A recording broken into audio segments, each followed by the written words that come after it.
আলুর খোসা ফেলে না দিয়ে এই রেসিপিটা বাড়িতে বানিয়ে দেখতে পারেন। নমস্কার, আমি রুমি। আপনাদের সবাইকে আবারও একটা দারুণ স্বাদের রেসিপিতে স্বাগত। প্রথমে আমি কিছুটা পরিমাণ আলুর খোসা নিয়েছি, খুব ভালো করে জল দিয়ে ধুয়ে পরিষ্কার করে রেখেছিলাম।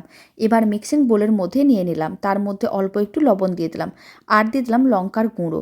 এবার আমি অল্প একটু হলুদ গুঁড়ো দিয়ে দিলাম, আর দিয়ে দিলাম আদা রসুন বাটা। এবার আমি এর মধ্যে নুডলসের মশলাও ছড়িয়ে দিলাম, তারপর দিয়ে দিলাম মিক্স হার্বস, অল্প একটু টমেটো কেচাপ দিয়ে দিলাম। তারপর খুব ভালো করে মিশিয়ে নিতে হবে। খুব ভালো করে মেশানো হয়ে গেছে। এবার কিছুটা পরিমাণ কর্নফ্লাওয়ার দিয়ে দিতে হবে। এখানে 2 চামচের মতন কর্নফ্লাওয়ার দিয়ে খুব ভালো করে মিশিয়ে নিলাম। তারপরে গরম তেলের মধ্যে এইভাবে আলুর খোসাগুলো দিয়ে দিতে হবে, আর উল্টে পাল্টে বেশ লাল লাল করে মিডিয়াম ফ্লেমে ভেজে নিতে হবে। তাহলেই রেডি হয়ে যাবে দারুণ স্বাদের এই মুখরোচক রেসিপি।